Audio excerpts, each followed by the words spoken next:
Hey friends, welcome back to another weekly update, number 13 today. Happy Friday. Happy Friday. Excited. Last Friday of August. I cannot believe it's already September. We are rocking into Labor Day weekend, guys. I'm going to wrap it up with an exciting episode of some big discussions. We got what's going on inside the disruptor community. Got some really lively posts and a lot of comments in there right now. So I'm going to share just the last 2 days, what's going on. Next, we're going to talk a little bit about a podcast that was launched on Wednesday. If you haven't listened to it, go listen to it. It's with Todd Zimmerman, VP of Product and Sales for Crest Commercial Power Equipment. We pretty much spent the entire hour talking about robots, so check that out. We got two big events coming up in September. We got Aspire Ignite. Aspire Ignite is kicking off, and Scaper is kicking off, and they're actually the same week, which is always tough to decide where you're going to go. Two amazing events. You really can't go wrong. Both are going to be the second week of September. I guess the third week, technically. It's the 15th, 16th, and 17th is going to be Ignite, and the 15th and 16th is Scaper. I'm going to be at both events. Obviously, a little bit of overlap there, but I will be at both events, both in Dallas and Anaheim. Okay, let's jump in a little bit. So, first off, I want to talk what's going on inside the disruptor community. And here's what we got for you guys. So first off, hot topic right now is annual maintenance increases and renewals. We are all having this conversation collectively inside the disruptor community with January 1st coming around the corner. What are you doing in regards to your annual budgets for your clients? Now, not everybody's going to be on a calendar year renewal, but I think for the most part, most clients are on a fiscal year, or should I say a calendar year, where they are looking for a budget for the 2026 season. They want to know how much they're going to spend in color, how much they're going to spend in irrigation, any upgrades that may be needed. If you're in California, what are you doing with AB 1572 to remove turf year over year so it doesn't all stack up and hit you in 2028 or 2029 when that does come into effect 100%. So the conversation basically goes in, what are you thinking about increases? What are you doing with budgets? Are you guys doing anything special this year? Is there any trends that you're offering? And without sharing names, this is private data that everyone's sharing, so I'm not going to say exactly everything. You got to kind of log in and become a member to get access. That's the beauty of the disruptors. But what we're seeing is increases anywhere from 0% up to 8 to 10%.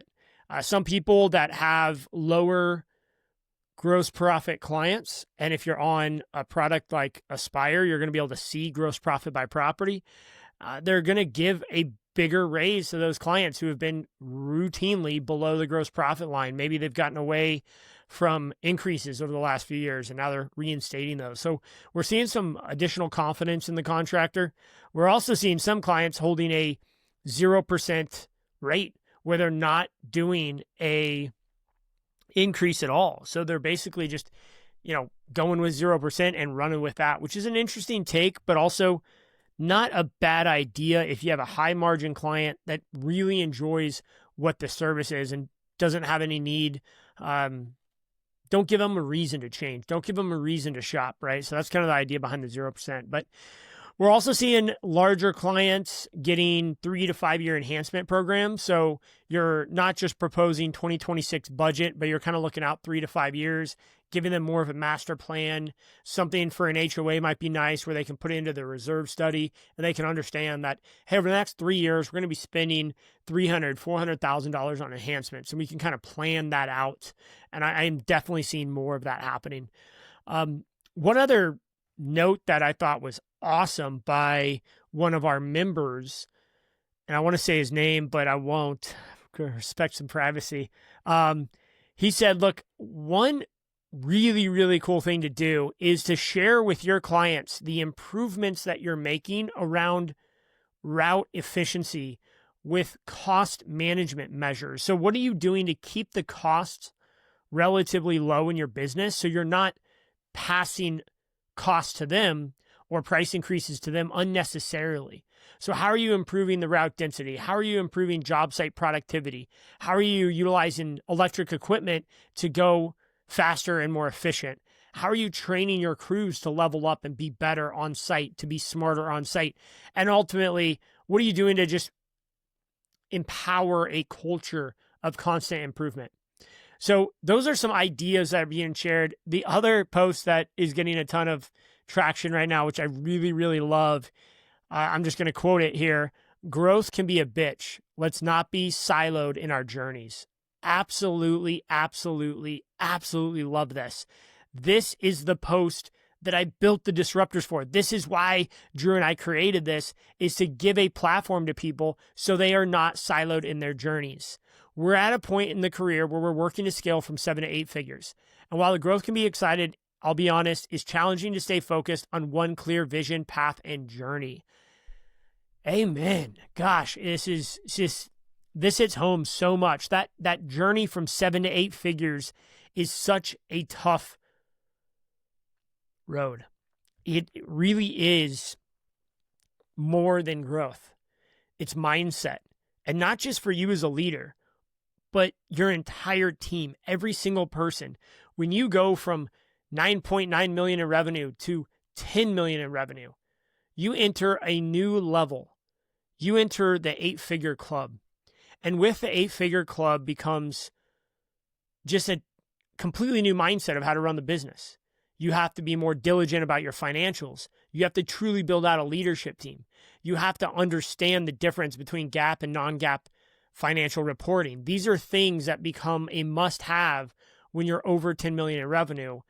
And that's why the disruptors exists, because everything in the classroom is built for the 8-figure contractor. Because I believe it's better when you're 3, 4, 5 million in revenue to become the mindset of a $10 million company than wait until you're 10 million to become a $10 million mindset or 8-figure entrepreneur. So if you can embrace the mindset at 3 million, 4 million, 5 million, 7 million, 8 million, when you do achieve your $10 million in revenue, which you absolutely will with that mindset, you already are prepared for that step. You're prepared for that next level. No matter what company you're in, no matter what services you're providing to the industry, whether you're in landscaping, HVAC, plumbing, concrete, this 8-figure mark hits everybody the same. It's a major, major milestone. It's exciting, but as soon as you get done celebrating, it's time to get to work. So anyway, I wanted to share some of those things from the Disruptors community because that is so much value there. And I wanted to kind of give you guys a bit of a sneak peek into there. Now, of course, if you want to join the Disruptors, check it out. 7-day free trial. We've got an amazing group of members in there, and it's really taken off. And I love it. I love that there's a place to go to ask questions, which leads me to the next thing. We've been struggling a bit at K&D, and I've been trying to be as honest, open, and vulnerable on this weekly update as possible, because if I come on and just share all the wins that we had over the last week, I feel like I'm not really doing a service to the industry. So, while I don't want to air my dirty laundry and I got to respect my team and our confidentiality, I still want to share lessons that I'm learning as a CEO, growing from where we're at this, 20 million in revenue up to where we want to be, $1 billion in revenue in 10 years. And that journey is going to be incredible. And although it's exciting to think about where we're going to be in 10 years, I got to deal with what's in front of me. And here's what's happening. So as we're growing, we are realizing it's really hard to keep the systems and processes that we built 5 years ago in place. We built amazing systems.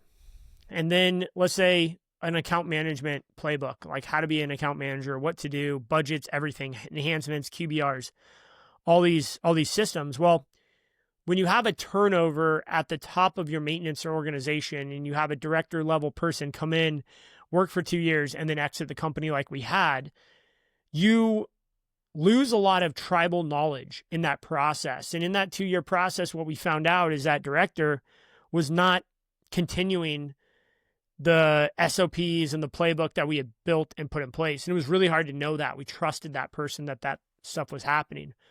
So now that we're kind of rebuilding that department with a new leader, we are finding that all these systems that we thought were happening aren't happening. And not all of them, but a good amount of them. Enough where our customers are noticing a difference. And so it's really easy to do what I say is like whiplash this and be like, hey, we need to change everything overnight. We need to get these systems back in place. Like today's Friday, we need them back in place by Wednesday of next week, period. Full stop, that's what we're doing. But the reality is if it took 2 years to slowly erode our system management and our process and our discipline around system following or system, compliance, whatever you want to call that, well, it's not going to be fixed in 2 days. It's not going to be fixed in 2 days. And that's not what I want to hear, but that's the truth of the situation. And while I believe in speed and getting things back on track as fast as possible, you have to have some grace and some patience with the people who may have been frustrated within the department that those systems, let's say your production managers or your supervisors or your crew leaders, they may be frustrated that these systems weren't being followed. So when you go and try to restart all these systems, you're adding more work to an already frustrated workforce. So that's a lesson that we're learning right now, which is throughout the organization from top to bottom, our system compliance and our SOP following is not happening as well as we thought it was happening. And so we're having to really give the team more support. And I think that leads to ultimately the root of the cause, the root issue of this situation, which is support. Administrative, corporate, executive, leadership, whatever you want to call it. We need, as leaders, to be providing our team with more support. We need to be checking in, not just our direct reports. We need to go a layer or two down in the org chart, which I hate that idea of an org chart being up or down, but that's the best way to describe it. We need to go inside of our organization deeper and have a conversation with our crew leaders. So if you're a $1 million, $2 million, $3 million business today, this probably isn't an issue because you're dealing with frontline workers every single day. As you scale your company to 8 figures like we were talking about earlier, you start to lose connectivity with your day-to-day production technicians. When you have 130, 140 employees spread across 4 counties, it's really hard to make sure that you're engaging and talking with everybody on a regular basis. And it's really easy to put leaders in place and trust they're doing a great job. And look, if you hire great people, then yeah, maybe they are doing a great job. But great people go through difficult times in their personal life. And those difficult times often reflect a lower level of support and production and leadership at the company. So pay attention to your leaders, pay attention to system compliance. If you have SOPs that work really well today, as you scale up, have a system of a feedback loop so you can ensure those SOPs are being followed through correctly and being done correctly. If you use a product like Aspire, LMN, or another type of software, make sure that you're checking that software for hygiene. You're checking that software for accuracy. You're checking that software, for example, the job name is actually the job name and not default landscape proposal, like 20% of our job names are right now. Little pet peeve of mine that I found. Like I said, guys, I'm trying to share with you all the true challenges that we're going through every day, and in hopes that these lessons, that these challenges, that what I'm sharing will help you be a better leader, will help you be a better executive, will help you get to and beyond 8 figures. And I know a lot of people listen to this that are well beyond 8 figures. Maybe you guys are 9 figures, 100 million and up. And I know there's a lot of people who are just starting out or on the cruise today, mowing a lawnmower, listening to this. And, I hope all of this resonates with all of you guys. I appreciate so much you guys listening to this and giving me feedback as you often do. Now, here's the other thing I wanted to hit on as we end today's episode. Last week, we started a Leadership Accelerator Sprint, a 6-week weekly training to help accelerate the leadership capacity of my critical team. And I identify my critical team as my supervisor and production management team, the team between the technicians that are the crew leaders and the office. The bridge are production managers, operation managers, and supervisors. A lot of different names for basically the same role. They're making sure that the crews are going to the right places. They have the information they need. They're clocking into the right tickets. They're doing the right work. They're at the right house. They're at the right property. They're doing it efficiently. They're doing it in the best mindset of the client. They're helping to train the next level leader. Well, I realized as we are growing rapidly, our supervisor, operation manager, production manager team needs more support in terms of leadership capacity. So, shout out Mark Bradley for giving me this idea of Leadership Accelerator course. We just wrapped up our second week of it on this week. And next week, I'm going to share a little bit about what exactly we trained in our Leadership Accelerator course. Give you guys a little bit of a taste there.